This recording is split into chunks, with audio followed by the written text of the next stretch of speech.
Good evening and welcome. Chris Upton in the house. Wow, Ian Gaunt first in the house tonight. Simon Spruce, good evening. Karen Evans, good evening.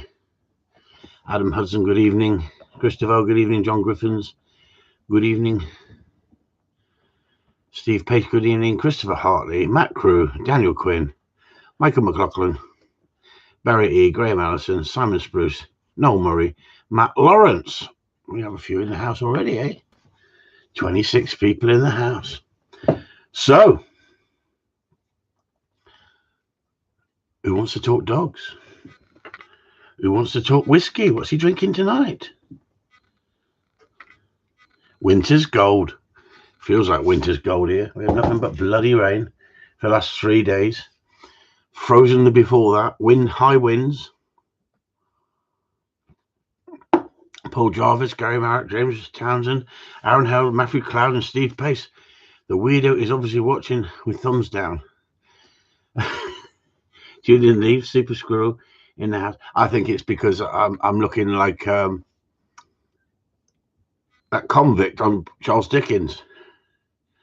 The old beard, look at it disappear. The old hair's disappearing. Am I looking older or what? Not the tables, Carlos. Good evening, Craig. Michael Higgins. Good evening. Well, we have 45 people in here. I think we can start, can't we? We can start. What should we rant about tonight? Who wants to have a rant? Should we have a rant? I've missed a bit. I've missed a bit where? On my shaving. It grows quick, doesn't it? It comes back quick, doesn't it? When you're virile. Is that the word? Virile? Lost a bit of weight. I don't know if I lost any weight, really, in the last month. The month before I did. But thanks for that, Michael. You're my friend. How's Buddy getting on? Steve Pace says, absolutely fine. Not putting any pressure on him. Waiting for this weather to change, to be honest with you. Waiting for this weather to change.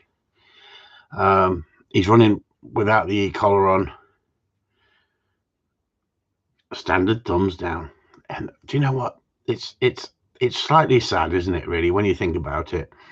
When you think about it, that someone wants to watch you, they don't like you, they don't like your methods, and yet they've got to watch you. Yeah, but Karen said at 7:45, the sun's down already, and we haven't even started yet.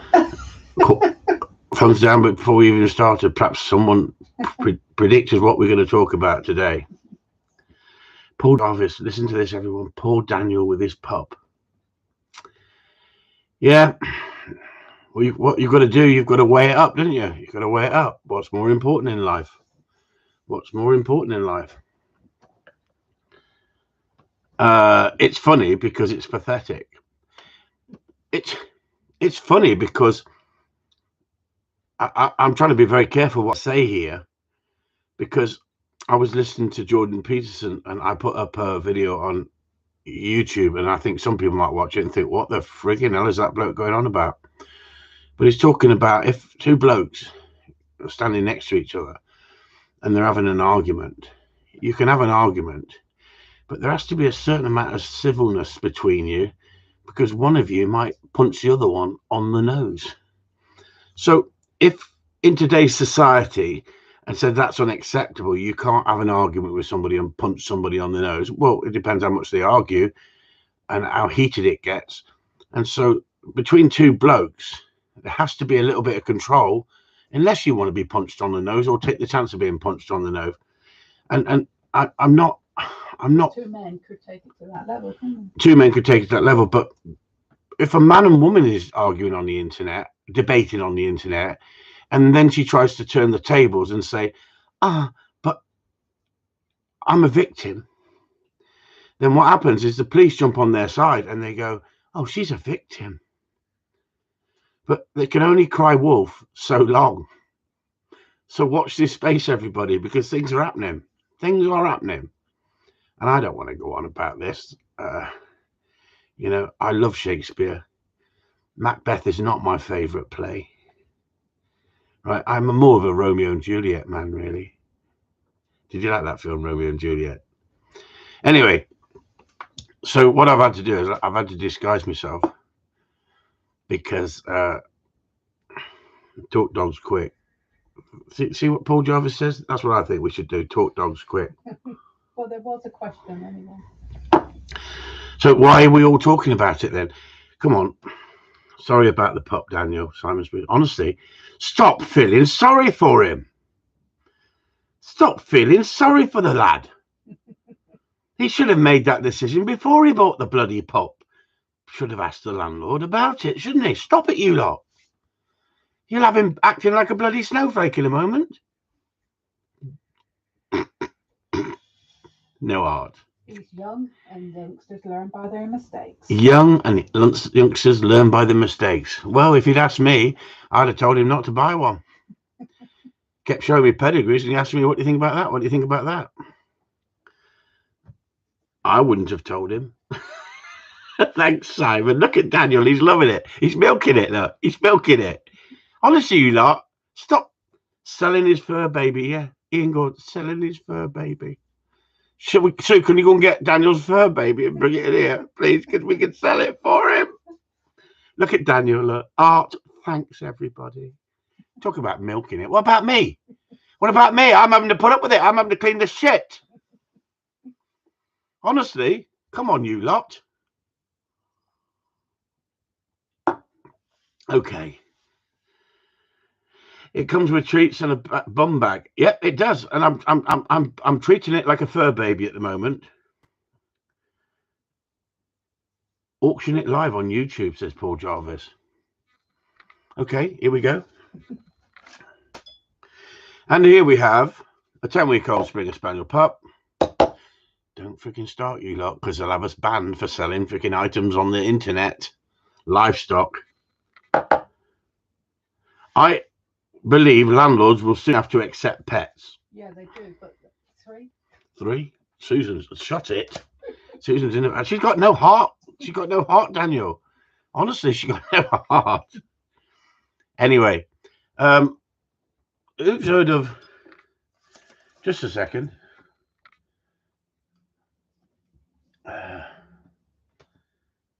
Who's heard of Bill Church? I just wanted to make sure I got his name right. It was in my head, Bill Church. Who's heard of Bill Church? Anybody? Come on. See, Gary Marriott says, fuck it, 15 quid. I'll buy him a goldfish to train. That's it, Richard. Buy him a goldfish. Not me. So you've not heard of Bill Church. So on Friday, I'm doing a sit-down interview. Yeah, I know you would, William. I know you would. Yeah, with Bill. Yeah. Bill with the ginger hair and the big beard. I've heard of Charlotte Church. Well done, Robert Jeffrey. Honestly. Have you ever heard of Gareth Henderson? Hey, Gareth Henderson. He's been up the aisle. Charlotte Church. He's been up the aisle. Honestly. I think I'm funnier than Jim Davison. Arrogance and confidence, very fine line. Yeah, I don't know what he's going to ask me, William, but trust me, it's going to be fun. It's going to be fun. 8:30, I've got someone on, I think, coming on at 8:30 tonight. I think they'll be messaging me. They want to talk about a subject that's dear to their heart. And Bob Church was a fantastic fisherman.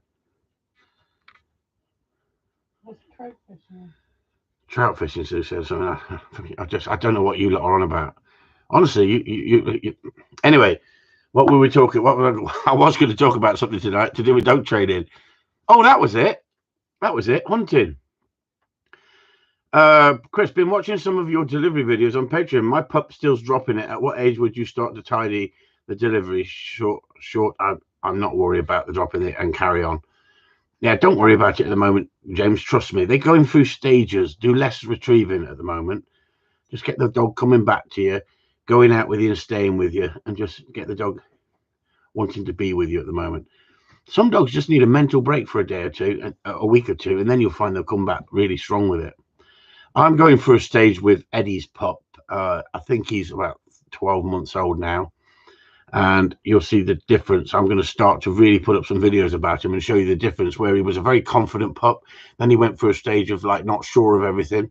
Then he wants to push boundaries, and I've used a little bit of discipline now, correction, and now he's gone slightly reserved in himself unless I'm really pleasing him. So what happens is he's going through that stage of learning to turn off the pressure. And so it's a great stage to put those videos up and new people to learn from them. Absolutely fantastic. Who listened to the David Latham podcast? Who listened to the David Latham podcast that we shared on? I think Michelle shared it. James Townsend.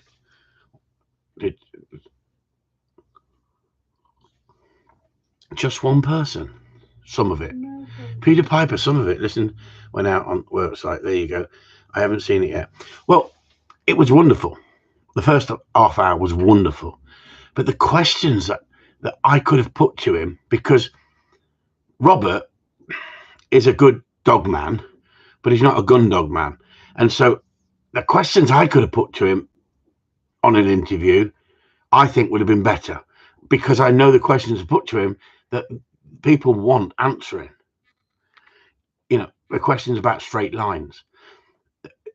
You know, David was talking about straight lines and dog not coming off a straight line and teaching the dog to run a straight line, and the dog working out, I'll go around the cover and come into the area or use the wind. It's a shame, isn't it, that they say so much, but they don't really get asked the questions that someone should ask them. And the one thing you can say is when Ian Openshaw was interviewed by Martin Deely, because Martin Deely knew a number of things about gun dogs, Martin Deely could ask the right questions. So the interview or the videos that they made together, it works out quite well, because Martin is feeding Ian with the questions and Ian's then coming up with the answers. And if you watch, we were talking about gun safety and holding a gun and when to hold the gun and how to hold the gun in Patreon. If you watch the Ian Openshaw spaniel training video and you watch where he holds the gun, he holds the gun exactly the same as I hold the gun. I haven't copied him, but rough shooting people who shoot over dogs hold the gun completely different to walked up shooters. People who stand on pegs and will shoot that way tend to hold the gun slightly different. But all people will have their own mannerisms with holding a gun. But the biggest criticism that I've got, if I watch a video and someone takes a shot and it's a low shot or it's a dangerous shot, then you know, I will mention that. But how a man holds his gun is up to him, really. But at the end of the day, you don't want the barrels. You're not supposed to point the barrels at a dog. You're not supposed to point the barrels at anybody else. But how you hold your gun is up to you, really. I'm a stickler. If I'm out with someone and they're not shooting right, I'll tell them. I have no problem telling them, or I'd rather go home. Why? Because of the safety. The Jack Charlton video was great on gun safety, no. But the nice thing about the Jack Charlton video, Michael, was it was three guys out there rough shooting and enjoying themselves. I don't think it was perfect in many ways. He had a whining dog, he kept nagging at, but it's about the camaraderie of getting out and going rough shooting together. There's nothing finer than a group of people shooting with each other if you feel safe. There's nothing worse than if you've got unsafe guns. There's nothing worse. You know, there's a lot of trust involved when birds get up, because sometimes it's like grey mist to some people, and it's more about pulling the trigger than picking the bird. You know, it's easy to say, I've never done anything I shouldn't do. I think we've all done something and thought, shit, I perhaps shouldn't have took that shot at certain times in your life. Stop it, Paul Jarvis. Honestly, Paul Jarvis, you're becoming terrible lately. You're so judgmental. That's the Irish for you. How dare you? I've got some very good Irish friends. Behave yourself, you jockstrap. Oh, he's not a jockstrap. He's not a jockstrap. Anyway, talk about freedom of speech. Fuck off, Paul. Stop being rude to people. He throws freaking toys out the pram now because he's a snowflake. Anyway, he's not a snowflake. He drives a lorry, doesn't he? He's a lorry driver. Thanks all. I'm well. Good to hear from you all. There you go. Pierre's in the house, if you know who. a husky is. You did say Piers in the end. I can't pronounce that. Can you pronounce it, Sue? No. No, Sue's left it as well. I think it's a Polish liqueur. You're the one fucking swearing. Honestly, did you withhold that? Did you withhold that? I'll probably get 2 thumbs down now. I don't give a shit. I don't give a shit. I swear to you, I'm getting to the point as I'm getting older that I will say what I feel. I will say what I feel. Simple as that. Honestly. But I try and be nice. Honestly, you wouldn't like me if you see me freaking angry.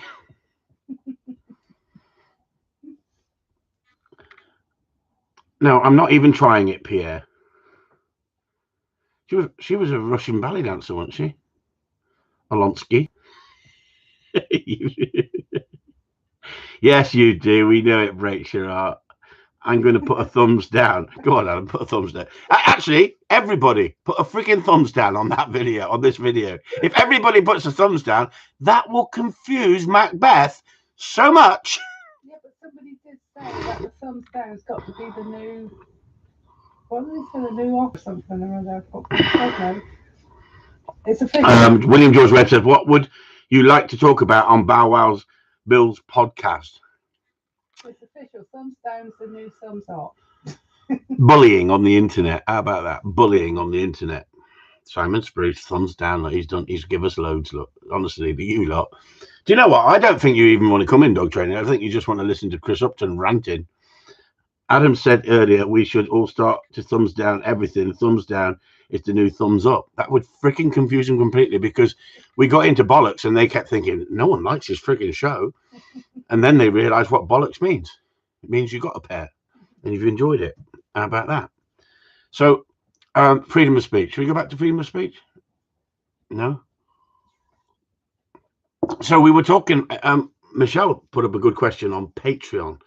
Now, I'm not talking out of school, but she was talking about hunting with a head carriage up and a head carriage down and using the dog's using its ability. And I was explaining that a dog with its head down is far less likely to pull you than a dog with its head up. I've been trialing. I'm not talking about rough shooting so much. I've been trialing and I've watched 3 or 4 people in the line waiting to go in, panicking like hell. And when they get in the line, the dogs hardly move off their shoelaces. They're using a whistle all the time. They're not letting the dog get out and find the birds. And I've actually seen the birds walking ahead of them, 20 feet, 20 yards ahead all the time through the woods. And especially if there's no cover there, the birds will just push through the woods. Unless you've got stops, like, you know, on a beater's day, if you've got a Sulin out and you've got somebody stopping them, and they'll just carry on going through the valley.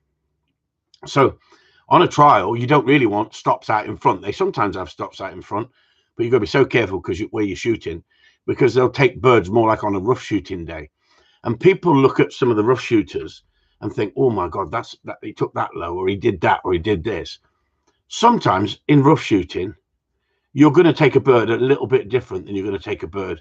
Well, you're definitely going to take a bird different than you're going to take birds on eye birds or driven birds that you're just a standing gun. It's as simple as that. So rough shooting is different, but there's a real skill in rough shooting and doing it properly. It's knowing when to shoot, when you can shoot, but safety comes first. Safety's got to come first. So what I'm saying is a windscreen wiper action dog that's been trained, man-made, to cover gun to gun, gun to gun, gun to gun in a trial, because the guns are normally in the same place, either side of the handler. Where if you're out rough shooting, you're going to want that dog to open up more to find game for you, especially if you're in an area where there's not a lot of game. A dog at your feet you're not going to find much. So you want that dog to open up. So on some of the videos that I put up, I show you dogs that are hunting, but they haven't got a windscreen wiper action, but they're within gunshot. So they're hunting within gunshot. Now, a more experienced dog, you'd expect it to go out and work a backwind back to you. And like going back to the trials I've been to in the past, I've seen 3 or 4 people stand no chance of winning a trial because they have a blank run. And yet I can see birds ahead of you. So if you've trained your dog right, and your dog is well skilled at doing his job and knowing how to work the wind, you can say to the dog, get on, and the dog will go out and he'll work the birds back to you. He'll cut the birds off and work them back to you. I'm not reading what's going on there because I can't understand what half of you're saying at the moment as I'm trying to tell you what I'm talking about. So a dog that goes out and works the birds back to you, sometimes some judges think that dog's hunting too far out and they'll knock you for it. They'll mark you down for it. And yet the people who've got the windscreen wiper action dogs for a backwind, the dogs aren't hunting properly. And it's the same with the crosswind. The dog will, a dog that can work a crosswind will go out so far one side and further the other side. But the guns don't move out because of the crosswind. And half the judges in trialing don't know about wind conditions, let alone scenting conditions. So you know, as soon as Chris Upton opens his big mouth on the big wide world web, there'll be more thumbs down. Simple as that. More thumbs down. Why? Because they'll go, yeah, but he's not judging. So who does he think he is? I've been judging. I've been there, read the book. But guess what? I've stood in front of that many judges over the years. I don't want a judge talking to me when I'm hunting my dog. I want to be hunting my dog and him watching. I don't want him talking to me. I don't want him to say, put your dog in there, go in there, make sure you do that bit there. Like, shut up. Put me out or mark me down. Watch me dog. You're there to mark me dog. You're not there to tell me what to do. If my dog goes in thick cover and the bird is shot and the judge says, right, come with me. I say, can I send him from where he is? Why? Because I trained him right. I'm trying to help you. No. You're not helping me. You're injuring me. You're taking my dog's eye off the mark. He's already marked it. Well, he's in cover. How can he mark it? Because he got gun sense. He's got gun sense. Why? Because I've shot over him. Some of these people don't shoot over their dogs. Some of these people haven't got a clue. As soon as Chris Upton opens his big gob on the internet, this is the internet, this can be watched by everyone, you're going to get thumbs down, everybody. How many dog trainers do you know puts his head above the parapet and talks about it? Hey? How many dog trainers do you know? Sorry, I was just checking the time. Oh, it's up there. It's live in front of me. How many dog trainers do you know? So let's talk about professional dog trainers, shall we? Let's have a professional dog trainer come on and debate with Chris Upton. Where are they? They take money off Joe Public.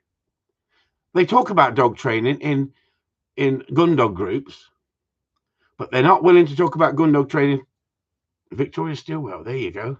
John Wilson, I honestly believe that you're on wacky backy in the evenings.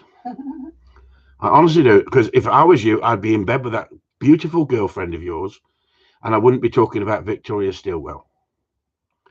But then one each side would be fantastic, wouldn't it? It would be the spice of life, especially if Sticky Vicky, wore those long boots, black trousers, and a prong collar. That would be nice. Don't forget the whippy thing at the time. Sorry, Susan? You always carried that whippy thing this morning. Susan about that whippy thing again, everyone. She loves that whippy thing. What the hell is she on about? I don't know. What whippy thing, Sue? Tell us more.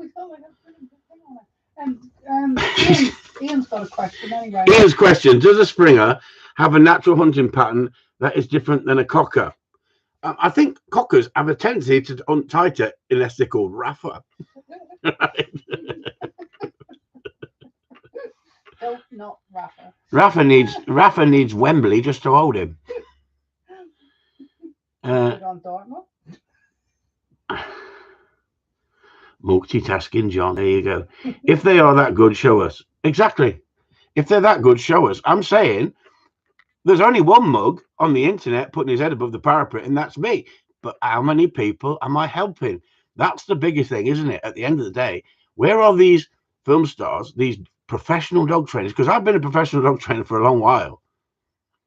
And I've advertised the fact I'm a professional dog trainer. And like I said to you before, you go to these tests or you go to these trials and it's like, let's see how the professionals do it. Well, I'll tell you what, there's some cracking amateurs out there who train dogs to a very high standard, but they go to work. That doesn't make them professionals, does it? But they still take money off people acting like professionals. But if you can train a dog to a good standard and you can teach people, I say good on you. I know plenty of good amateurs out there who are very as good as so many good professionals. I can point out professionals to you that I would say I wouldn't go there with a barge pole, let alone a dog. Barge pole. But I'm not going to name them in here. But on my Patreon site, we talk more openly because it's a closed group and it's a learning group. But it doesn't make you popular when you start picking on others. So let's pick on another 60% of the dog training world on the internet. The idiots. 60% of the people on the internet who pretend they're dog training and know what they're talking about are idiots. Only 60%. So I've lost 50%. Well, I haven't. I've lost 60%. Plus the trialing people who think they're trialing people and they haven't got a clue. Plus the judges who haven't got a clue. That's 70% of the community I've pissed off. 85%, John Wilson says, you've pissed off the Irish, the Scottish, and the French. Why have I pissed off the French? We'll piss off the French when the Scottish beat the French in the rugby. Okay. So what I'm saying is, as soon as Chris Upton opens his big gob, but stands by what he says, he's pissed off 85% of the population in the dog trading world. That's the price you pay for opening your gob. And everyone says, oh, you just create your own shit. No, I don't create the shit. I talk about it. And the African Swahili tribe. There you go. See? African Swahili, John Wilson's video. We all saw it, didn't we?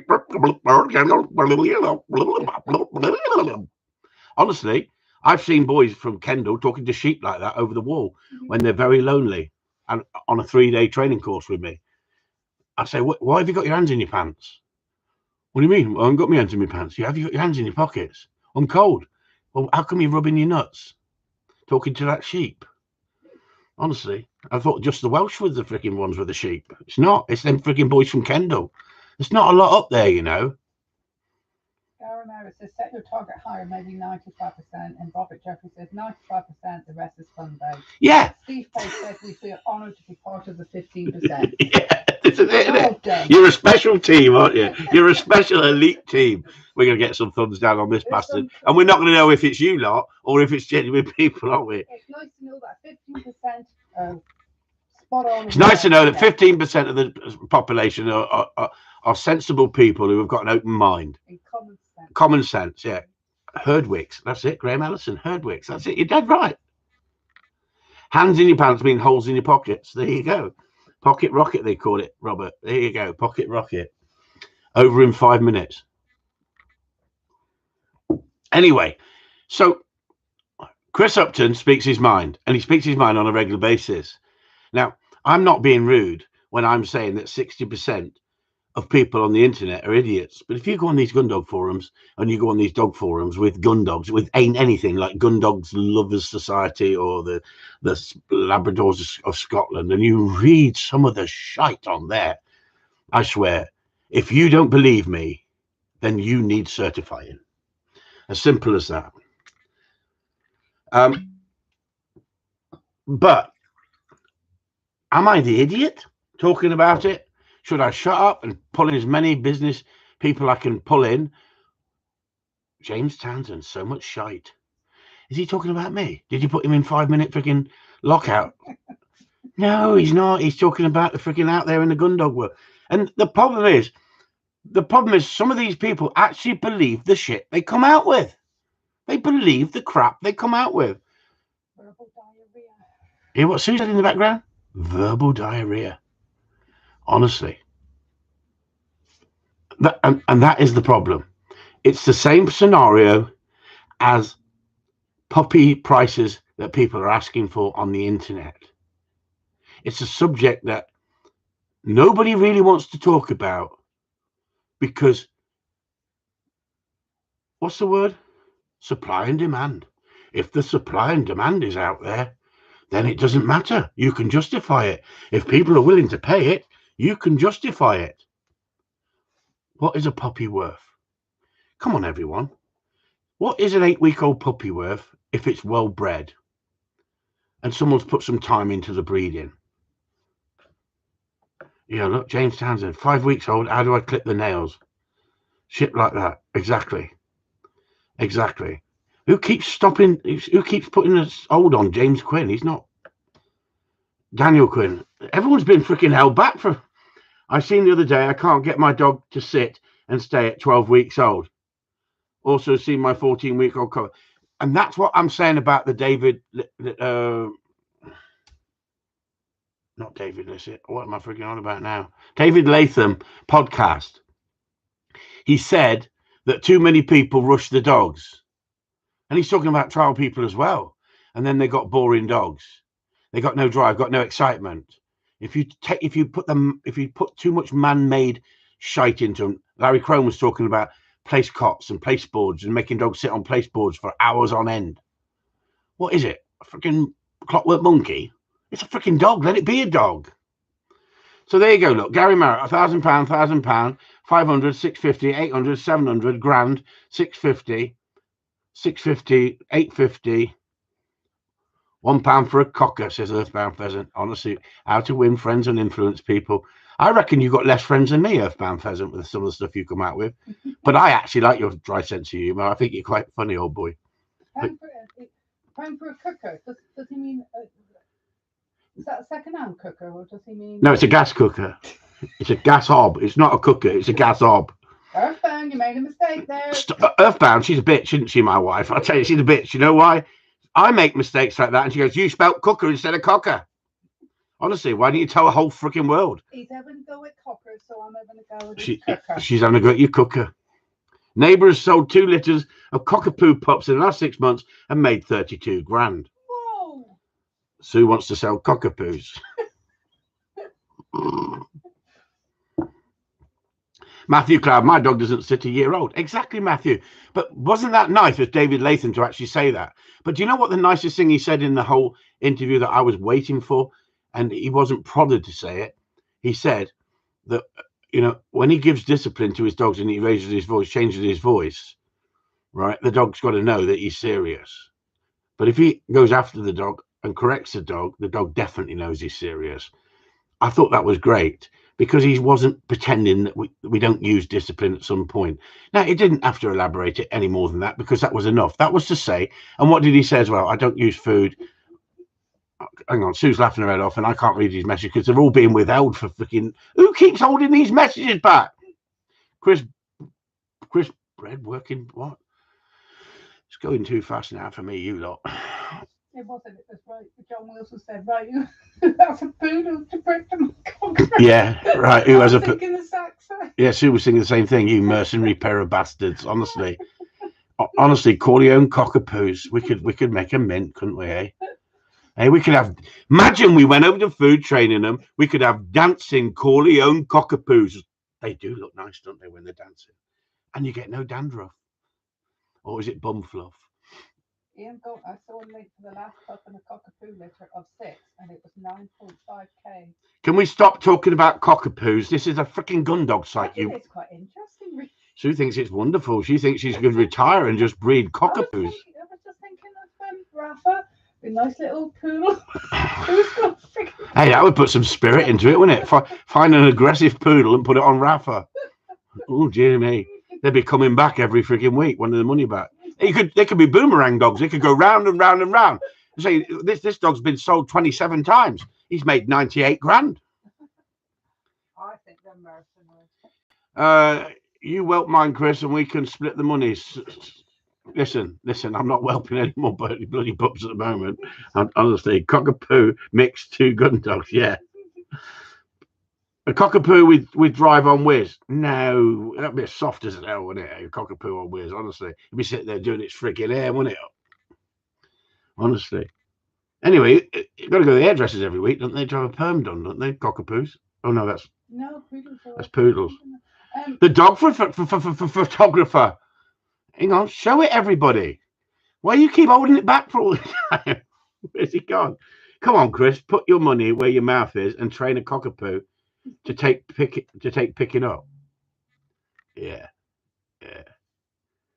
They'll start calling me Gay Gordon, wouldn't they? Can I say that these days? Can I actually say that these days? Cocker plus Springer, 4 grand. Well, I don't know where he is. I thought he was coming in here. Shall we ring him? It's Bill Lewis just said at the moment they're looking at the dog training techniques in the modern day. Do you think Keith Erlandson was ahead of his time?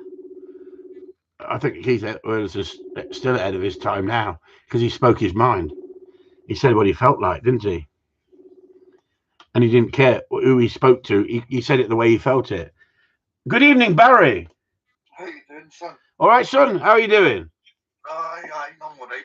So we've just been talking about cockapoos and making 36 grand on 2 litres. What have you got to talk about spaniels then, Barry? Oh, it's the same old shite, isn't it? Fucking sorry about the language. People, how do I put this? People just use springers. I mean, people are getting 20 grand for a litter of springers. I mean, these dogs are only worth £500. What? And that's the KC registered. And then when you're trying to buy, now that you're trying to buy a part trained dog, you're getting a dog that's went beaten for a season, now up to £3,500. The money is ridiculous. The people are ridiculous. It's an absolute joke. So what's the average pup worth then, Barry? Well, the average pup's going for anywhere between £2,200 up to £2,800, and that's not what they're asking for. That's not what they're asking. That's what they're selling for. Well, I don't think Daniel Quinn will have any problem selling his dog then, if that's the case, because Daniel's just bought a puppy and he wants to sell it because, unfortunately, his landlord won't let him have 3 dogs, only 2, and so he's having to sell the dog. And if any, What age is it? What age? 10 weeks old. 10 weeks old.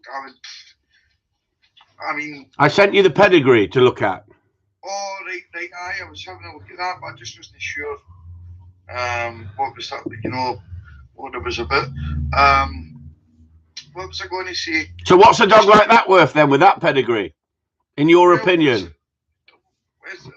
In my opinion, average springer's only worth max between 5 and 8.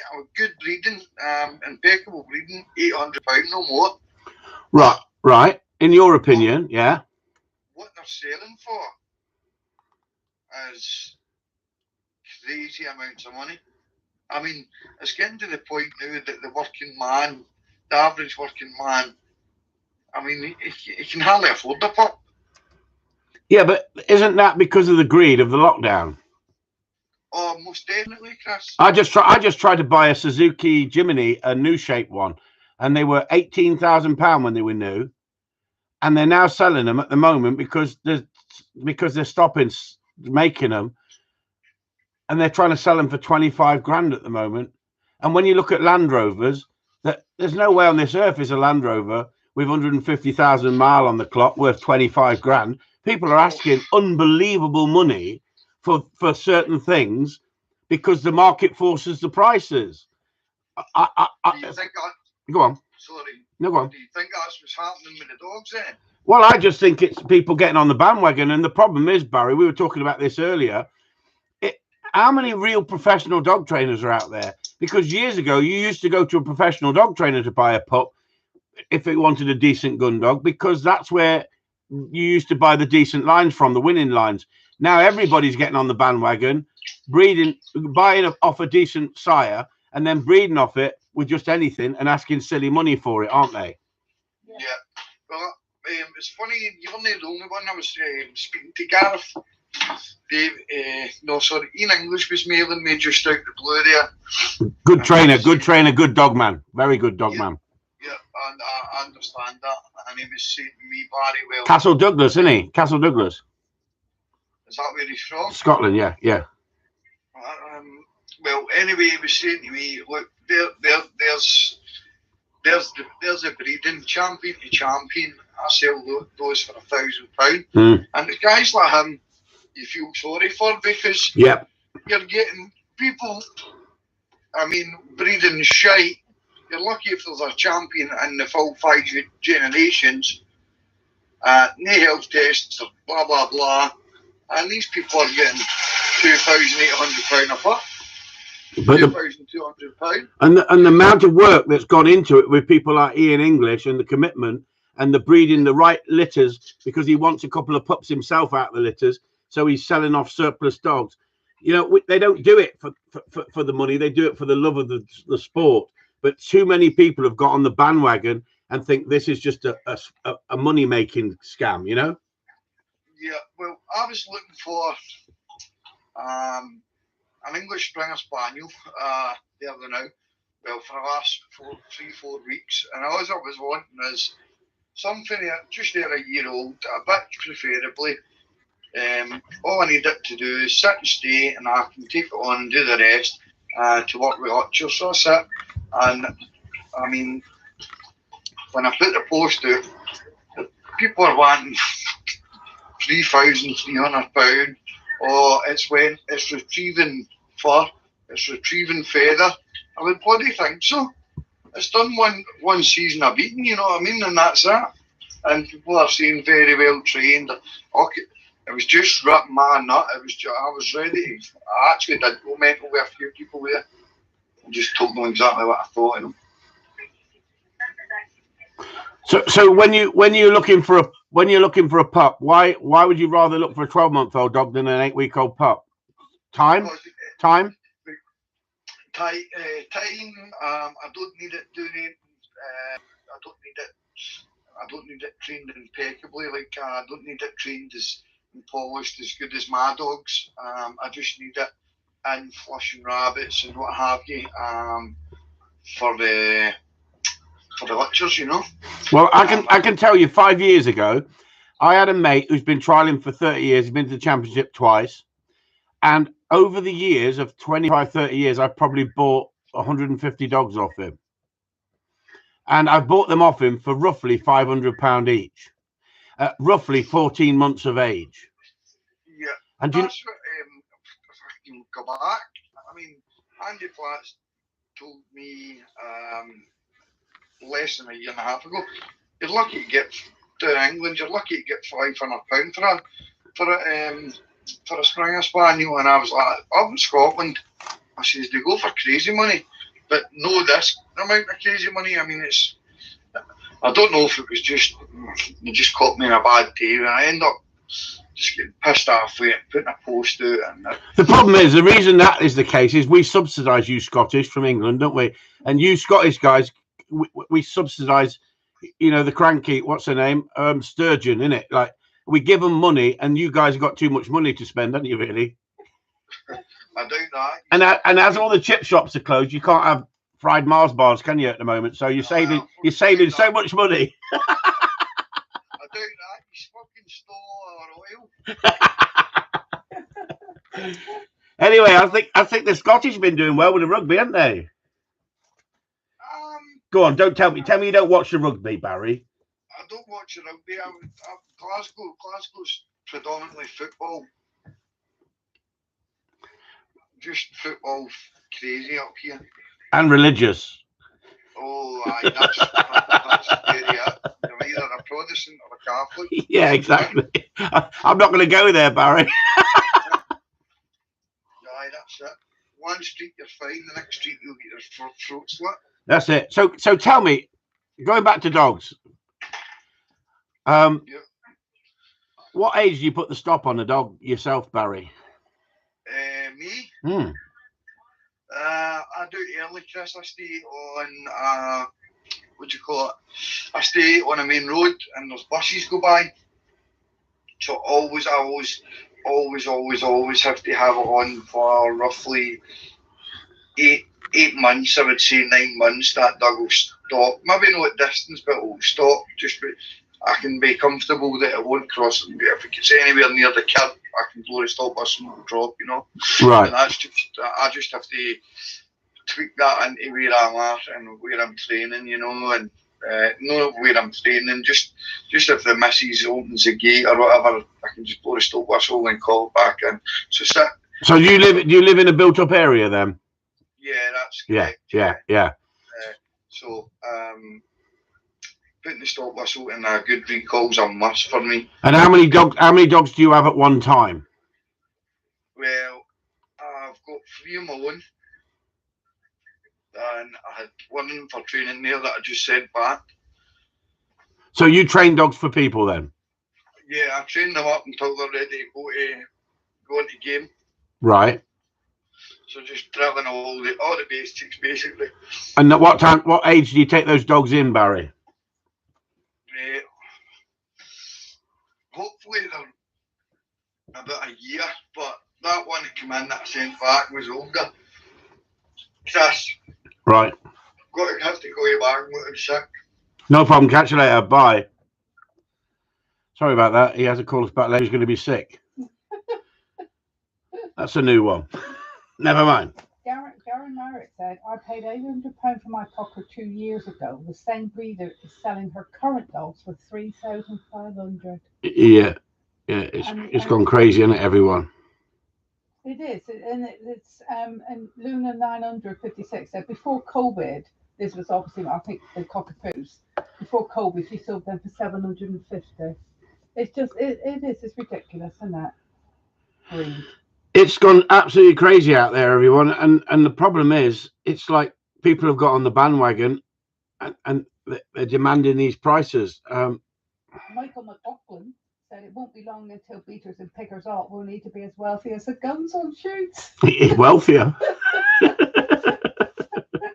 and the thing is it's like we work our dogs hard, and you know, if dogs are fetching that sort of money, this is one of the reasons that the vets' fees have gone up absolutely astronomical. Yeah, no wonder they're being freaking more pinched as well, isn't it?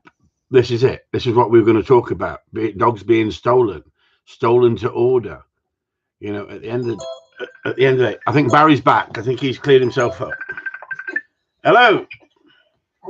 Are you all right there, boy? Sorry about that. It's them freaking fried banana Mars bars you have. Well, I'm on the whiskey, so I'm all right. I'm not going to be sick tonight. I'm on the whiskey.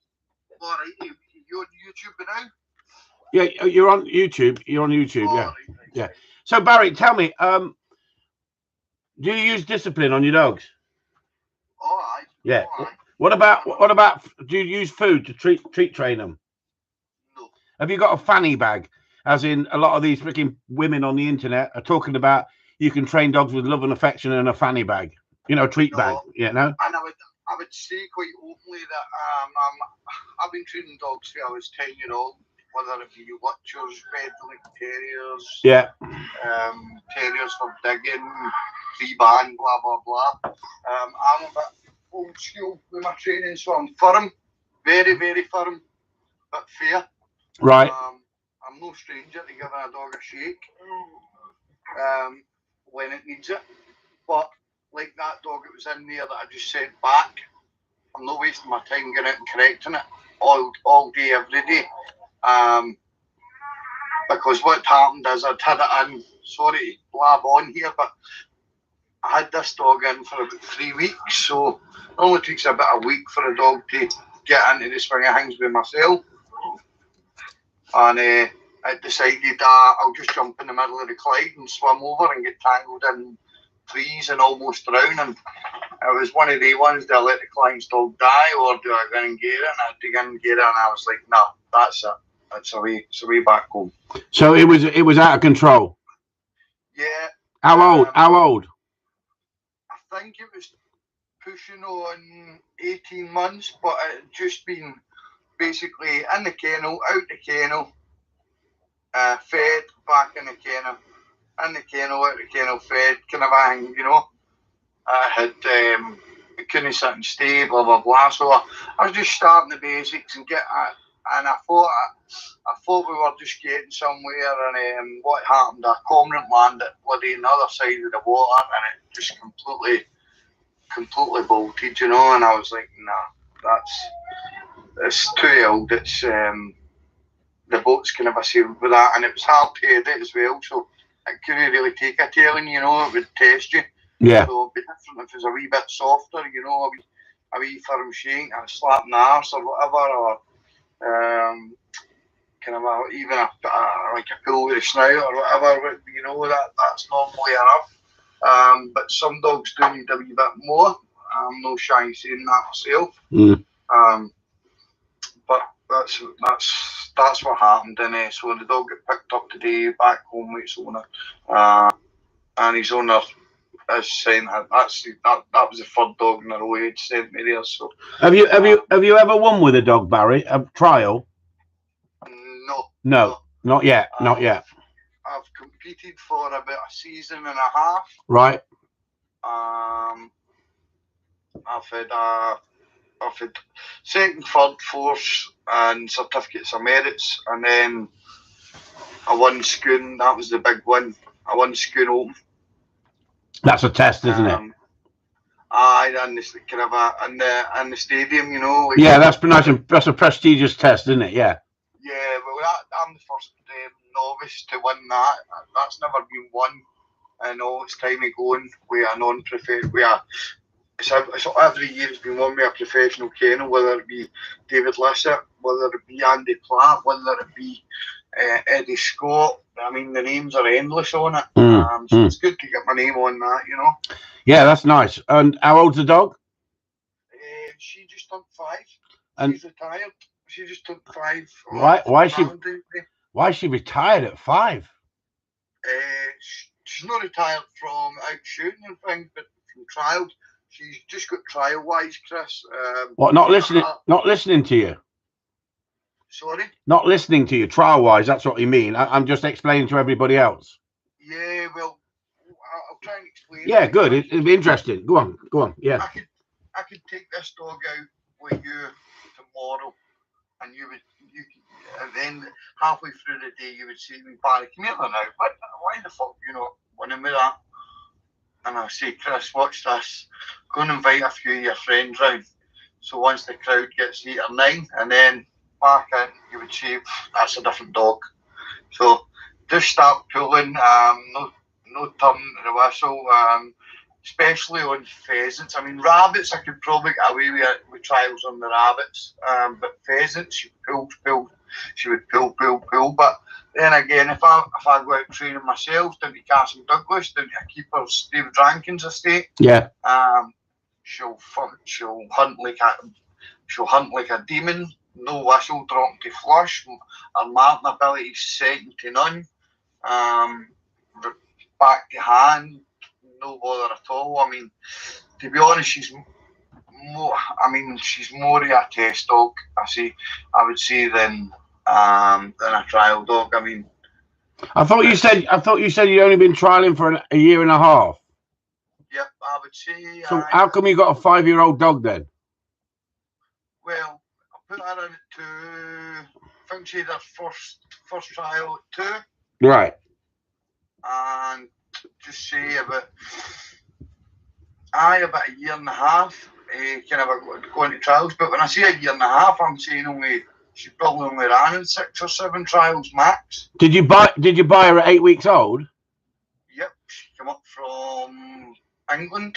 Right. What lines? Salrobra. Right. So she was bought.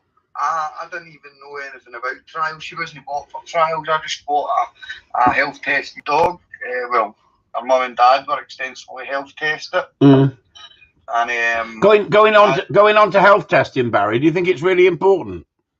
50-50, mate. It's going that way, isn't it? But it's going what way? Going what way? What do you mean? That's the way the breeding's going with the health tests, isn't it, for the future. There's no denying that. But believe it or not, Chris, I'll tell you a wee home truth here. I bought that dog and she was 7 months old, never touched, never trained, nothing. Then I typed in field trials into YouTube. Then I typed in how to train your gun dog, and who pops up? Don't know. Christopher Upton. Oh yeah. So followed you for a very long time. Right.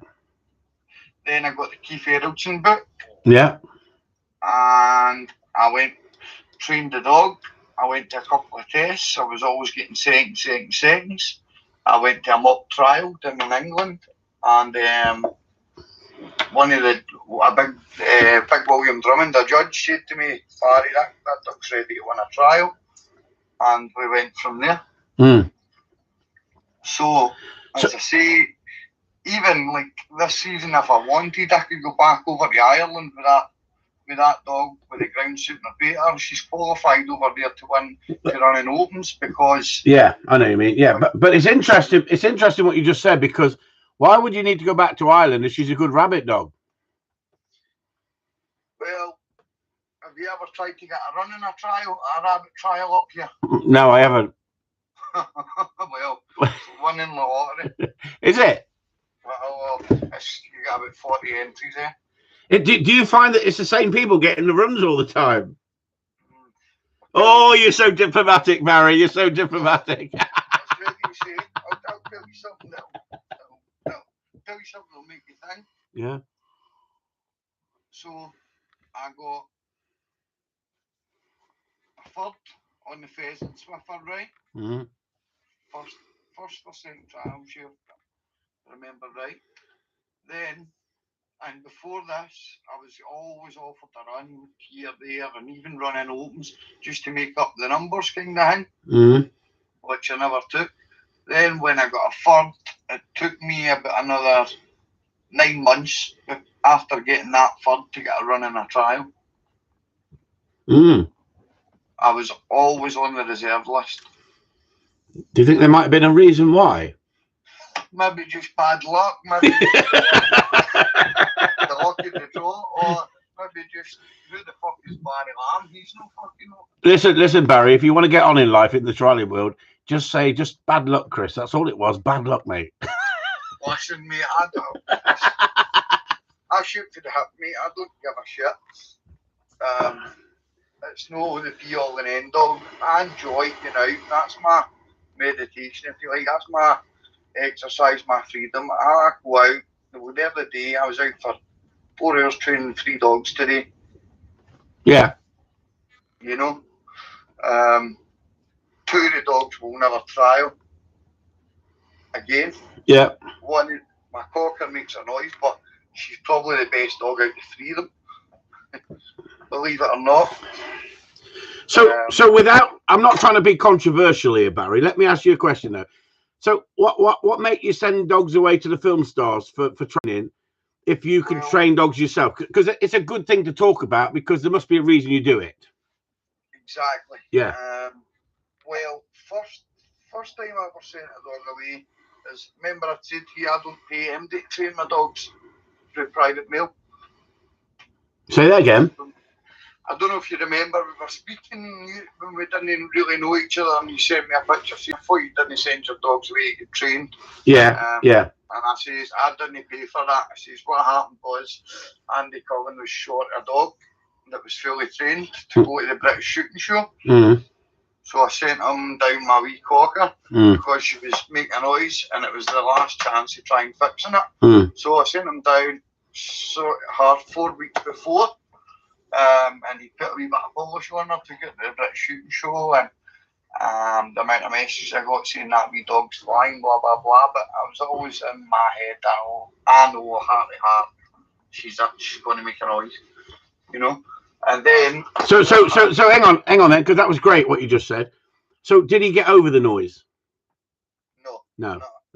And thanks for your honesty, Barry. And that's not having to go at Andy. Andy's done his best. And you know your dog had noise, and you've not been able to get over it. So that's interesting. So what about Andy Platt? You've been shooting with Andy Platt, have you?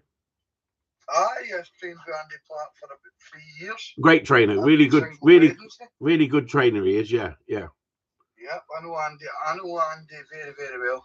Yeah, and what about, has he trained dogs for you? Nope. He's not taking dogs in for you. So you've only used one film star or more? No, just Andy Cullen, and the reason being was I had my own rabbit ground up north. Yeah. Up north of Scotland. So I had trained my young pup Sock, who's running about like a madman, and now stop it.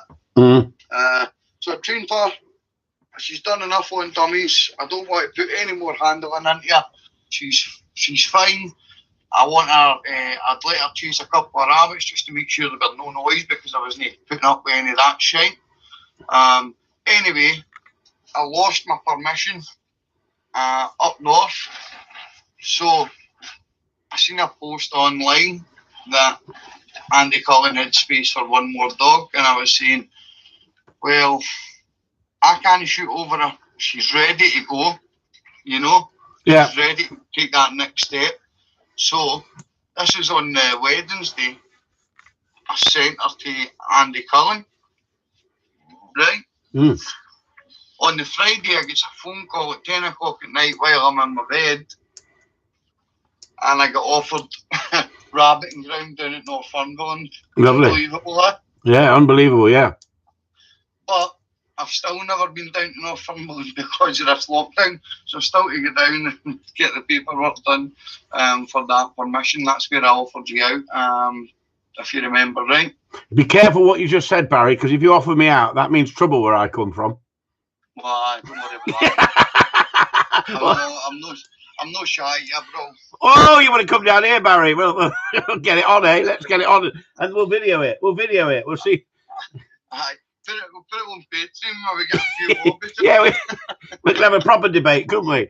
Anyway, you wanted to ask me. You said to me about you'd like to interview me, and I said, yeah, no problem. At some point we'll do that. And you said, because I don't agree with everything Chris Upton says. Just name a couple of things you don't agree with what I say. Then go for it, Barry. Let's listen to this. Right. I think me and you would have a good conversation, a good debate about the what do you call it, shot collar. In what way? Well, I'm 100%. I'm 100% in my mind. They are no good for any type of spaniel or any type of working dog. All right. At all, except from a lurcher.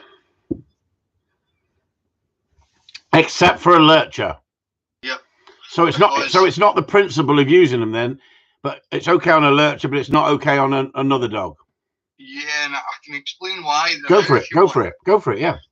Well, I've trained a lot of lurchers, right? And some bull crosses will chase a sheep, right? Now, if you've got your shot collar turned up to max, okay, and you time it right, where that's chased the sheep, the flock of sheep, and you see it just open its mouth, just about to have a bite, and you blast it as hard as you can.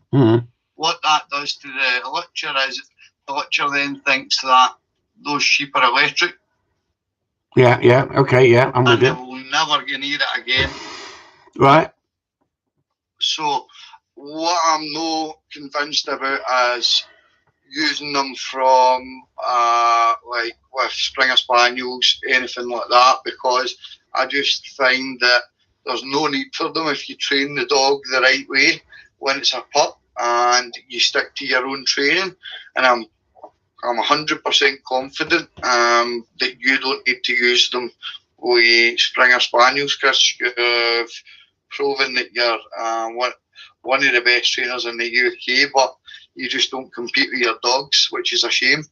Yeah, but just imagine we went back to that dog that you just had to give back because you said that it cleared off and you couldn't do nothing with it and you had to swim the Clyde, whatever it was. At the end of the day, imagine you put an e-collar on that dog and that dog come back rather quick. See, to be honest, when I spoke to the trainer, as harsh as it sounds, the trainer said if we were out in a shoot and that dog done that and the water was as high as that dog would have been shot. This is it. So don't you think that I saved dogs from being shot, saved dogs from being rehomed, and actually changed the mindset of those dogs? If you watch my videos, Barry, and I'm not trying to defend myself in a big way. I've not watched your training videos in a very long time. When I was just starting out, I was every single night for hours and hours and hours and hours. Yeah. And hours, because when you type into YouTube, you're the man that comes up. So you were the man, and it's funny that you're phoned. We were just speaking about you last night. I had a boy up from Ayrshire, Ian Downing, right, and he was breeding his bitch with one of the pups that I bred. And we were speaking about you, and he was saying that's who he follows on YouTube, and that's who he learns from, and I was saying, well, I'm kind of starting to get to know Chris and blah blah blah. So isn't it funny, Barry? Right? Sorry to interrupt, but isn't it funny that last year, before I got my videos taken down for copyright infringement, yeah, and there was 5,500 videos up there, 3.5 million views. How many people have I helped, Barry, by talking about discipline in the right way? About it's not cruel, but we don't want to be cruel to dogs. But used properly and at the right timing and the right time, you can make a dog want to listen to you rather than being nasty to it and beating it up behind the back of a cow shed or something like that, or kicking it. You don't even know the amount of people that you've reached. And that's a fact. So what I'm saying, Barry, is you've got people like Keith Erlinson. I don't know if you've ever heard of Keith Erlinson. I just told you I followed his book. Yeah, because that was I remember that now. Yeah, basically. Well, I was lucky enough to deal with Keith and talk to Keith, and he was a fantastic, wise owl, knowledgeable, been there, done it at the championships. You know, far more than me in the trial world, far more than me, and I could only dream about that sort of shit. But he was such a wise man, and he spoke his mind, and people hated him for it because he spoke his mind. I learned from that guy. I learned from that guy. He never judged the championship, the English championship, because the trial people said, because you've been so controversial and you've dissed us, we're not going to allow you to judge the championship. If you can stop a man of that knowledge and that wisdom and that success from judging the championship, that broke that man's heart, you know, because he would have loved to judge the championship. He won it 3 times. He won it 3 times with one cocker, and he won it a number of times with Courtman Lane and a number of other dogs, right? That are in the breeding going back. But as an ambassador for the sport, what he did for the sport, for the Gundog world, there isn't anybody in the Gundog world that was as open talking as that guy, right?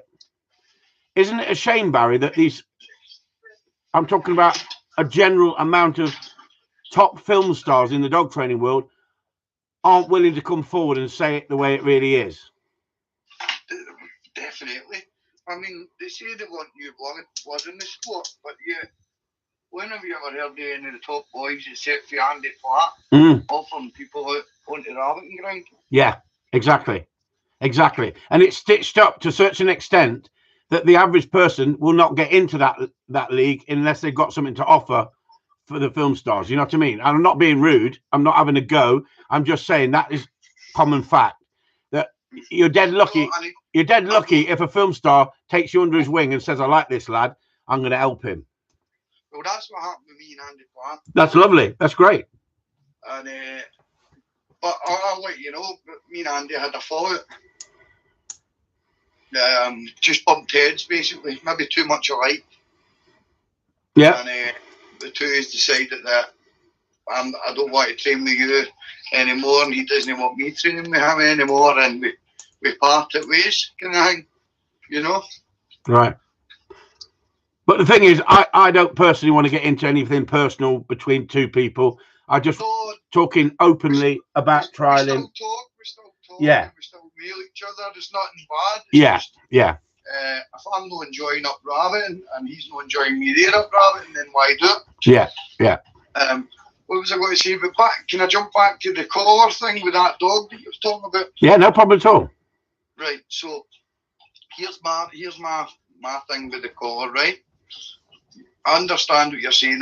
If the collar was there, I could have shocked the dog, got it to stop, rather than risking my life and its life and the River Clyde when it was flowing as high as it was, right?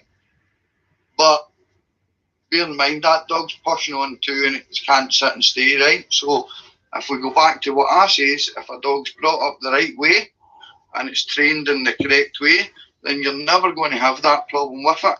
Or if you are going to have that problem with it, go back to an article that Andy Platt put into the Shooting Times, that not all dogs deserve to be trained.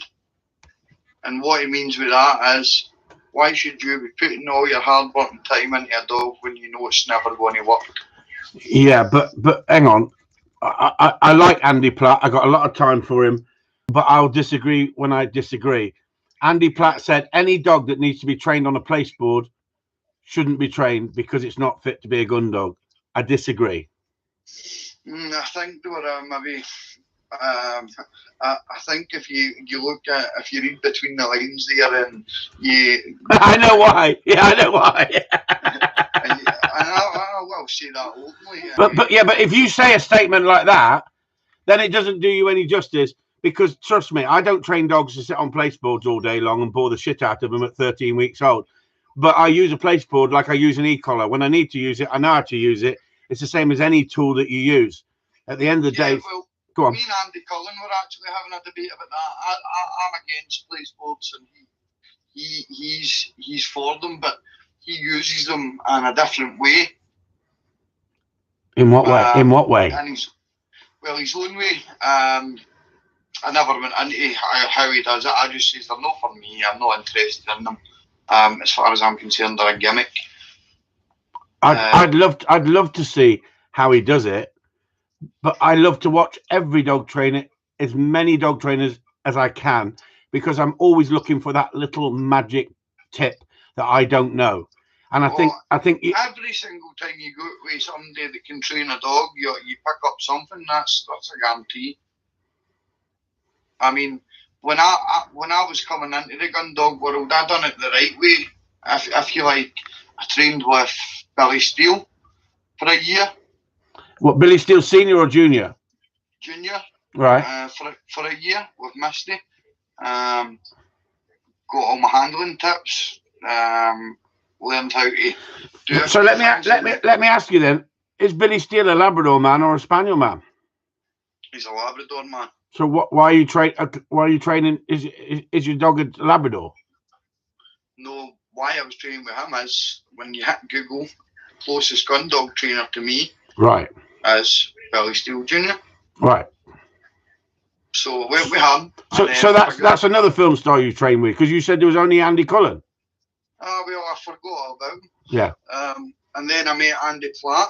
Yeah. And I told him that I was hunting my dog for an hour non-stop. Yeah. Without a break. And he says that's not the way to do it. Yeah. Why don't you come out in the rabbits with me and we'll see where we go? And that led to a 3-year training. So you went under Andy for 3 years? Mm-hmm. That should be a good apprenticeship then if you've gone under Andy for 3 years. Yep. So I trained with him, but it wasn't just me and him. I mean, there were other boys there that have had seconds in the championship. There's boys that have won the Irish Championship twice. There's boys that's at the championship every year. The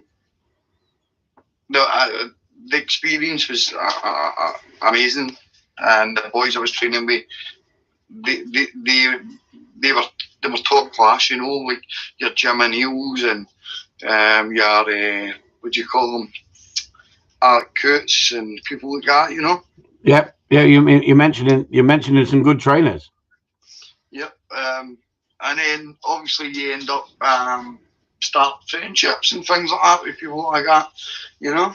Ed McCauley, 2-time championship winner for the Irish. I used to be in the music industry, Barry, and the girls that follow the rock stars are called groupies.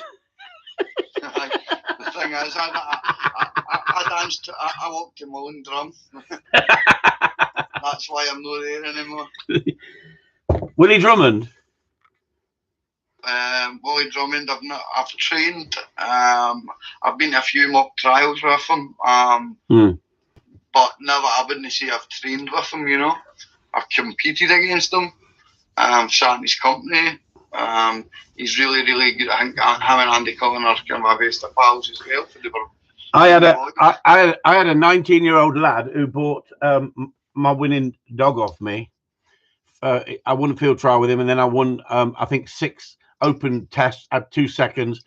And I got so pissed off after being turned over, I sold him to a 19-year-old lad in Sweden, and he won the Swedish championship with the dog 2 months later. So then he bought a bitch off me, and she won she came second in the Danish championship the following year, and I'd won with her as well. So that was 2 dogs he had off me, and then he bred off them in Sweden, and that dog's been the most successful stud dog in Sweden. So to cut a long story short, he then bought a dog from Ireland called Anaho Ina. Anaho, you must have heard of her, Anaho lines. Anaho Ernie and Anaho. Right. So anyway, she had one leg up. She'd run in the championship because she'd had one leg up in Ireland. Anyway, he bought this bitch and she just had pups, and he had her sent down to me in Cornwall to make her up to a champion. So I was going to run the dog for him because he was so impressed with the dogs I'd sold him. So this dog came from one of the film stars. I'm not going to say who it came from, but it came from one of the film stars, and it turned up here on the Greyhound bus that goes around the country and gets down here, and it had fleas, it had tits hanging on the floor. It was in a terrible state, right? They'd had pups out of it, and they'd sold it for silly money to this lad in Sweden because he wanted to get to the championship with this bitch. So I then ran her at Chirk Castle up in North Wales, Chirk Castle, right? And Ian Openshaw trains up there, and Ian was shooting that day. And I was running this bitch, and I had to get this bitch ready 3 months after she came to me. And I phoned the owner up who bought it, and I said, listen, you've bought a bag of nails. He said, well, she can't be a bag of nails because she won this in Ireland. I said, I don't give a shit what she won. Every time you freaking shoot a bird over her, she looks at you. She doesn't look in the direction of the bird. I said, that's not going to sort that out in 5 minutes.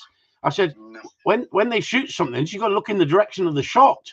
How the frick did she become an open dog in Ireland in those situations? So it took me 3 months to turn that dog round.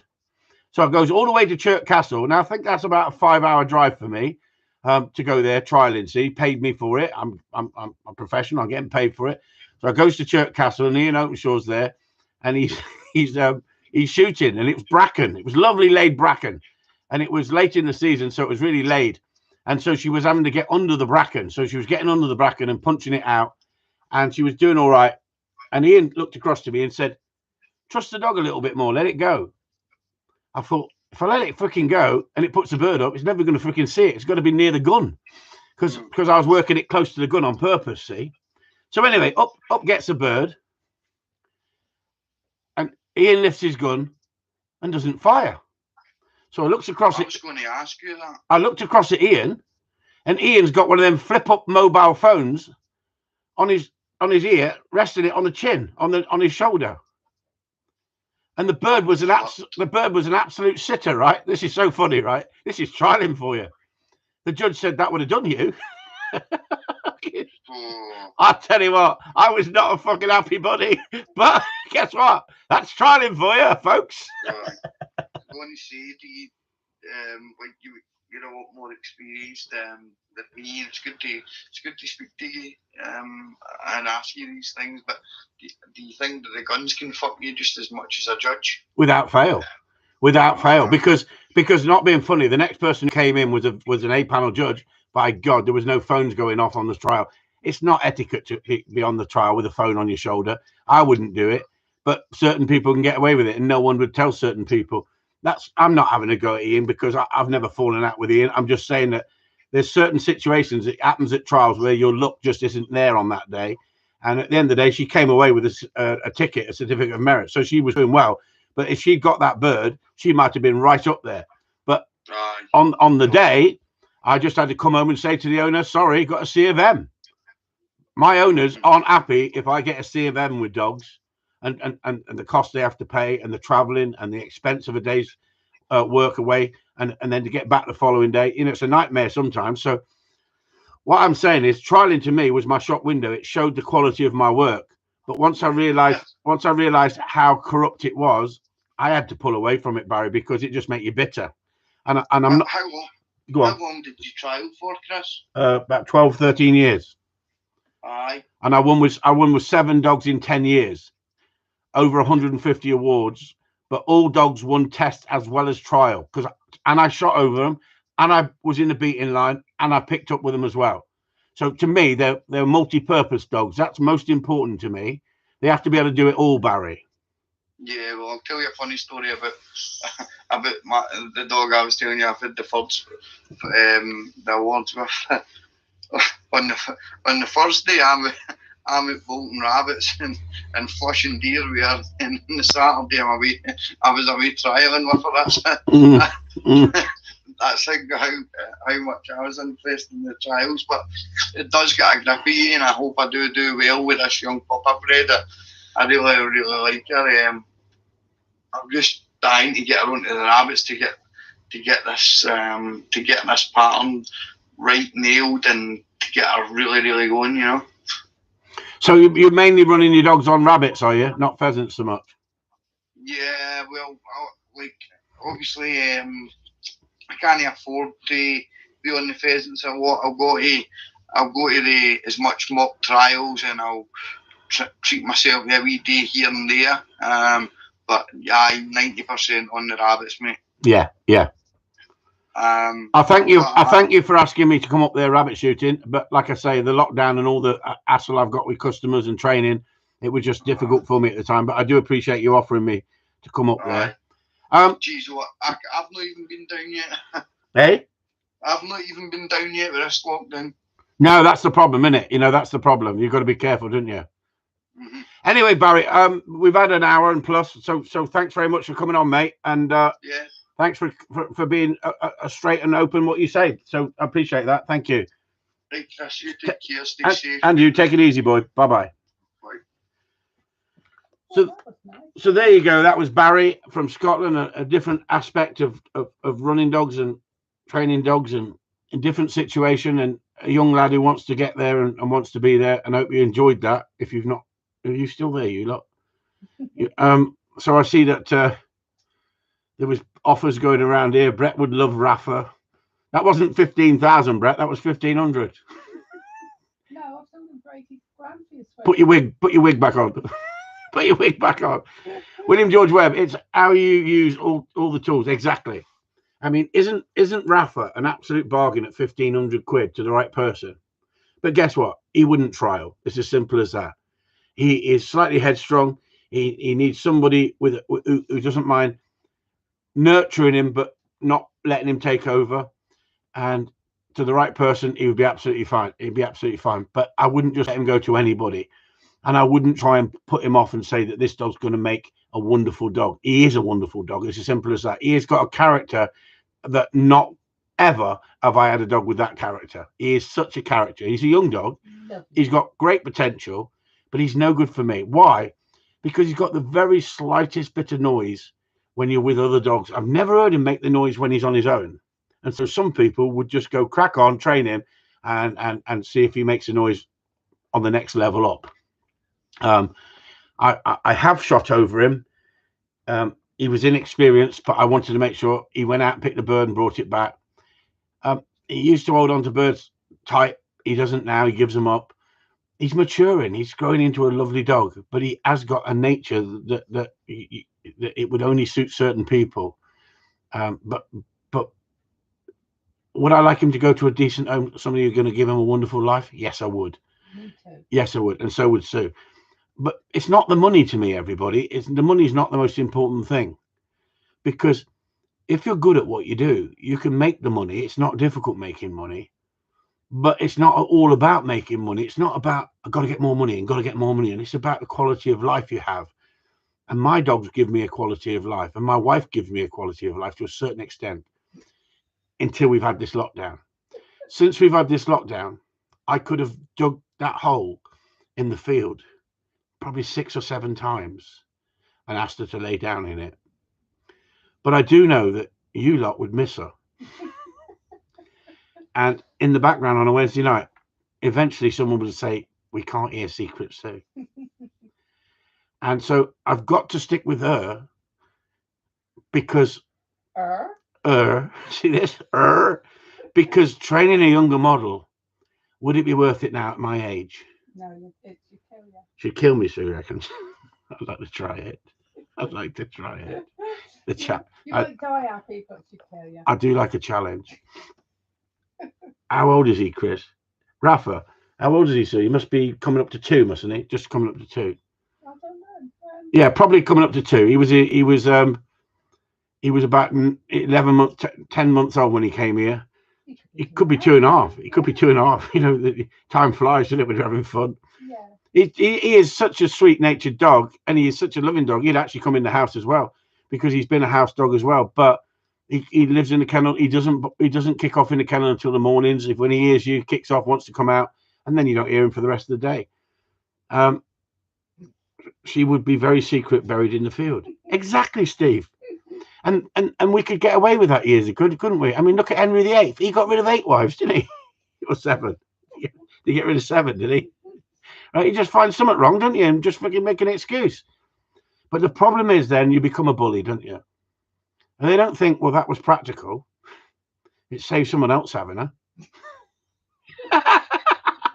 Anyway, on that note, I think I should fuck off. So I hope you've enjoyed this evening, and I hope you enjoyed Barry. He's a rough diamond, I think, Barry. I'm being totally honest. He's a nice lad, and at the end of the day, he says it as he sees it. And at the end of the day, anyone's entitled to disagree with me, and anyone's entitled to question my method of training or why I train. My argument is, have you watched my videos? Have you seen the dogs I've turned around? It's funny, isn't it? Because he's not on Patreon. I'm not asking him to come over to Patreon. But if he was over on Patreon, it would make him a better dog trainer than he already is. And he's already had some success with his dogs, so I congratulate him for that. And winning Scone Palace Open Test is a great achievement. It means he took on some good dogs and he did well. And when that happens, it gives you a buzz. It gives you a buzz without fail. So all I'm saying, everyone, is yes, we can critique other people. Yes, we can talk about other people. Yes, but we do it in private, in Patreon, and then it's less hassle in it, because the world's not ready for somebody like me, are they? The world out there on the internet are not ready for someone like me, because I could honestly tell you, I could be the Nigel Farage of the dog training world, like someone said. I say it the way it is. I say it the way I see it. You don't have to like me, but I'm not going to shy away from no one. Not going to shy away from no one. Listen, once I've realised someone's got mental health problems, I realise I'm wasting my time. It doesn't mean I want it to carry on. But what I'm saying to you is life worth the shit of trying to deal with someone who's got mental health problems? So all I'm going to say to you all tonight is bollocks. Be safe. Be lucky. Enjoy life, because it's too short. We're losing people left, right, and centre at the moment. I mean, you know, the Queen's husband could be gone by the morning, but they reckon it's not. They reckon he's just like in there just for a freaking rest from the Queen, nagging him because they're on lockdown. That's what he's probably thinking. Get me out of this freaking palace. It's freaking, you know, he's got about 9,000 rooms, isn't he? I haven't. I'm living in a freaking shed with her in the background.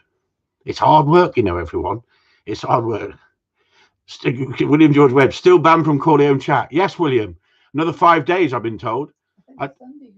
Sunday, Sue said I'm okay. She can't wait for a live chat again. She loves the live chats. She can see your ugly mugs. And isn't it terrible, isn't it? Freedom of speech, and I get banned for just putting up one picture of a joke. And, you know, I could understand if I dropped my trousers and showed me bollocks. Bollocks. So thanks, everyone, for tuning in. 55 people in here and 15 thumbs up, you tight Barcelonian bargain hunters. We've probably got more thumbs down than thumbs up now. Right, so no, never mind. I can live with it. 16 thumbs up. Thank God for that. Someone thinks about me. Can you not? How many? We got 53 for 17. Come on, you lot, get your freaking thumbs up. That's the only thing that shows people. I tell you what, Macbeth, listen to this. Go and see how many thumbs down compared to thumbs up on her videos. You think that alone would send a message, wouldn't you? But it's not. It makes her feel powerful. 20 thumbs up. Honestly, that's 3 of you I like. Sue, I agree. I have one exactly the same. Peter Taylor, what's he on about? One leg? No, Rafa's good for the pack. He shows other dogs what not to do. I said, Peter, angry face. Rafa's a star. He's a boy, isn't he? Snowflakes, Earthbound Pheasant. Yeah, I understand what you're trying to say there. Peter Taylor, hope your leg's better, boy. Hope you're feeling better. I thought you'd gone away for the freaking summer. I thought you got on one of them planes and gone away, because some of you can afford to come back and spend $2 grand in an airport hotel. $2 grand for an airport hotel. especially around Gatwick. Crap, aren't they? Yeah, the plane's taking off all the time. You want discount, don't you? At least you want a decent hotel. Ferry me off to a decent hotel in the countryside with a spa and a freaking sauna and a massage and all that. Hope you're getting value for money. Macbeth, like a thumb up. There you go. So, bollocks to all of you. We all know what that means. And thanks for tuning in. I hope you enjoyed Barry tonight. Could you say yes or no? I mean, it would be quite nice if we could communicate with each other. No, me, can't afford that. Exactly, Peter. So there you go. And Chris Upton signing off. I am doing a live with Bill on Friday. Yeah. So there you go, Barry. Everyone enjoyed listening to you. And I think it's nice when other people come on and get involved as well. So I thank you for that. There isn't that many in the dog training world who actually want to do that, Barry, because they're scared of putting their head above the parapet in case they get shot at. They get shot at by the film stars who are going, oh, you're training with him. Oh, you listen to him, do you? Oh, no, that means you're a rebel as well. Barry's not a snowflake. Barry's not a snowflake. Who's Barry? Barry who? Barry White. Can you say Barry White's not a snowflake? Can you say that? In today's society, can you say that Barry White is not a snowflake? Not sure, actually. No, I'm not. I think I retract that. Barry White is not a snowflake. No, he's not a snowflake, is he? No. There you go. Paul Jarvis, low shooters. Paul, I'm telling you, you'll be on the transfer list in a minute if you carry on, boy. You'll be on the transfer list. Yes, enjoyed Barry. Thank you, David Jones. Thank you very much. Did you see that? Did you see that thing about the Welsh rugby? That they're opening up the pubs so you can have a drink when the England game and the Welsh game's on. I think it's absolutely disgraceful, don't you? Ian Openshaw on what? I'll speak to Ian Openshaw. I'll speak to anyone. I'll speak to anyone who wants to speak to me. And we'll talk about placeboard training if you want. Yeah. You can't take it away from Ian Openshaw for what he's achieved and what he's won. I don't think it'll ever be achieved again. As simple as that. I get knocked for being controversial, for saying what I feel. But I've learned to live with it because I've been like that all my life. And once you've been like it all your life and you're not just suddenly started, you know, sometimes you have to put up with shit, what people say about you. It's a way of life. It's a way of life. And I'd miss it, I think, to be honest with you.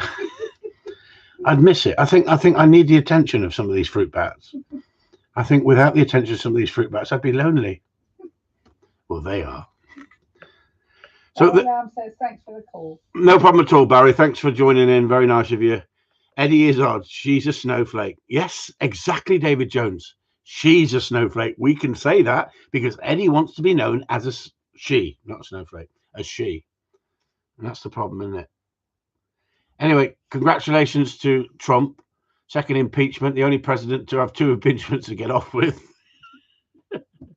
And I bet the other side, they would have been so smug if they'd impeached him, wouldn't they?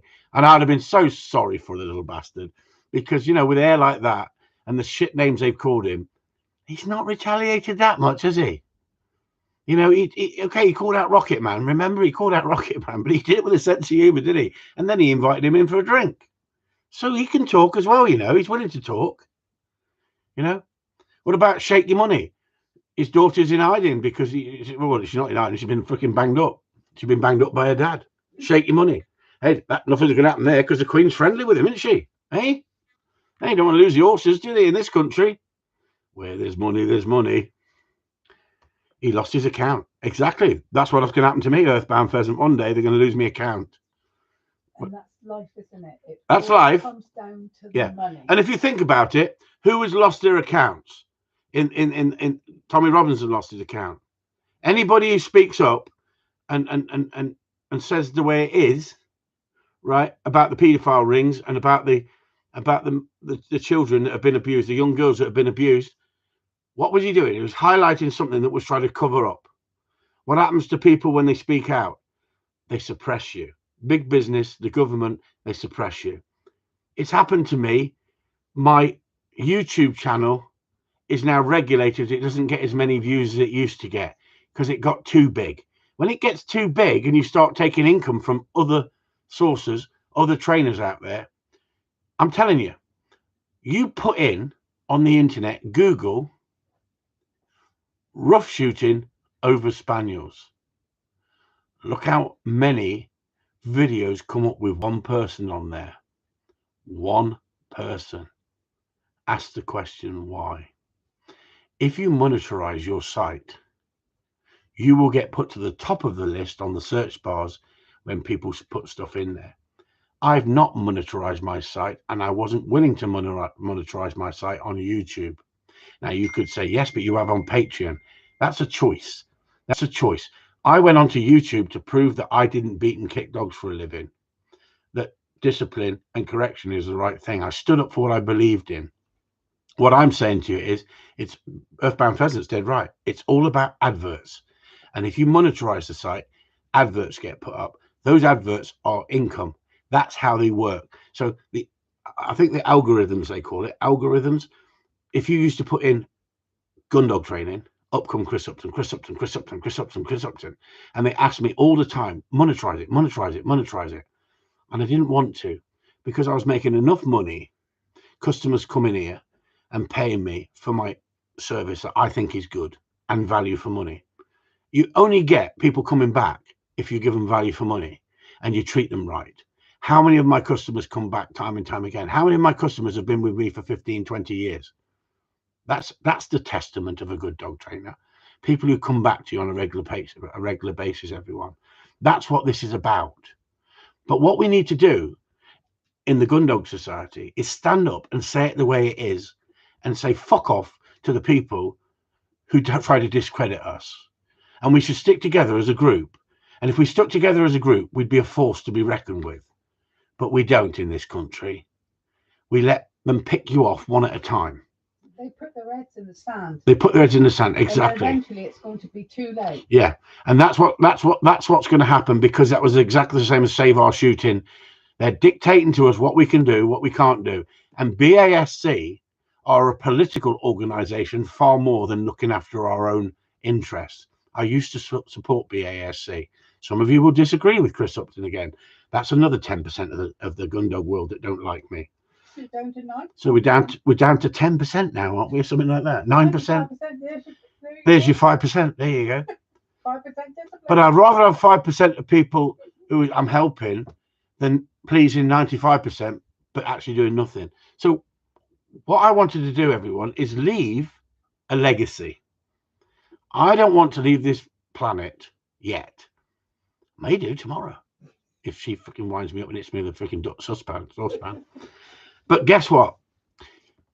I want to leave a legacy that I spoke out for dog training and Gundog training in the right way. I don't want to be known as a fucking troublemaker, but I want to be known as a maverick who stood up and said it the way he's seen it, the same as Keith Erlandson.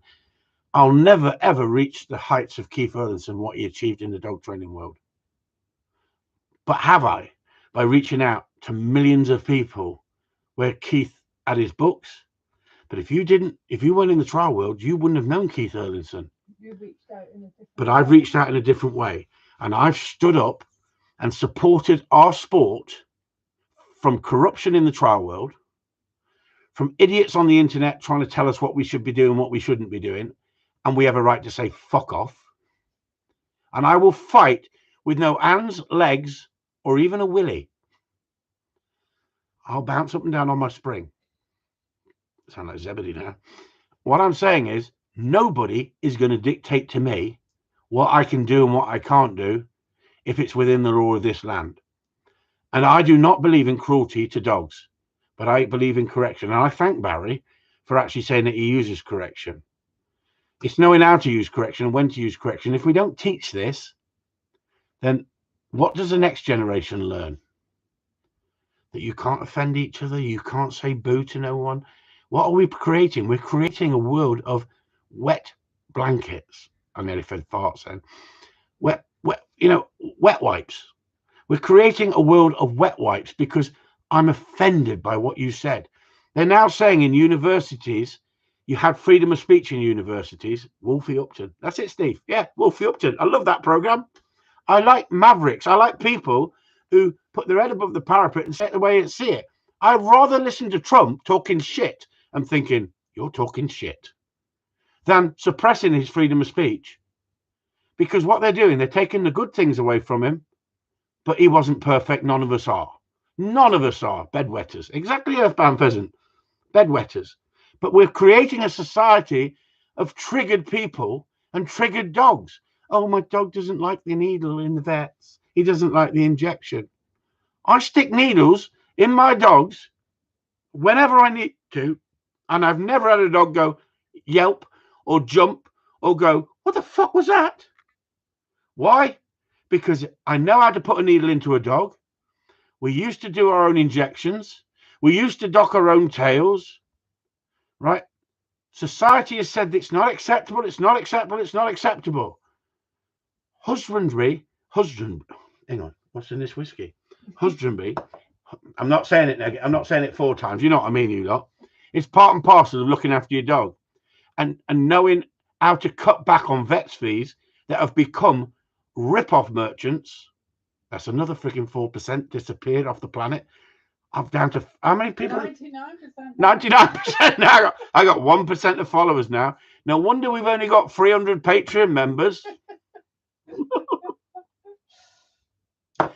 So technically then we're actually doing better tonight. If you think about it, we've got 46 people in the house. A lot of you have disappeared because we've gone on for an hour and 40 minutes and we got 27 thumbs up. So we've actually got more thumbs up than we should have had. We should have only had 4%. You only got Christopher 1% left now, Chris. That's it. Who should we piss off next? Don't mention Labradors. Don't mention Labradors. Someone said you were derogative because you said that Labradors you can train them in your sleep. You can. Ask Gilly Nichols. Oh, that's another percent. No, that's it now. Anyway, I'm gone, right? On that note, everyone, Chris Upton's upset everybody on the planet except Donald Trump. He'll probably call me in to be one of his backroom staff and sack me after 5 minutes. 5 minutes? So that's half a Patreon group gone. Exactly. Let's mention Clumbers. Honestly. Who's that one? Who's the one who got the little terrier? He's lovely, that little dog. Anyway, that's Chris Upton signing off. You've had enough tonight, surely. That's an hour and 41 minutes. And honestly, your missus and look at this little Earthbound Pheasant. How the hell did you get cats? Let's mention cats. Don't mention cats to me. I hate freaking cats. I like them. Sue likes cats. You know why? Because cats are like women. They just freaking walk over to you and let them stroke you when they want to. Right? And then play freaking dead half the freaking time. And they bring shit in and leave it on the carpet. Not saying that Sue brings shit in and leaves it on the carpet, but cats, yeah. They're good ratters.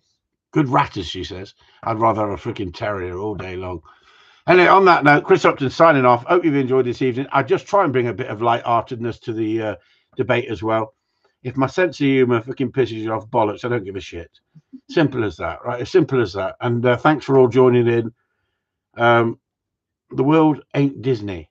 Yeah, let's talk about freaking Goofy. He'd be fucking upset. You can't call him Goofy anymore. Hey? Earthbound Pheasant, honestly, the fucking faces they're sending here. Thanks a lot, everyone. Hope you enjoyed it. Chris Upton signing off. Knackered, going to bed to lie down in his dark room. Good night, all. Say good night, Secret Sue.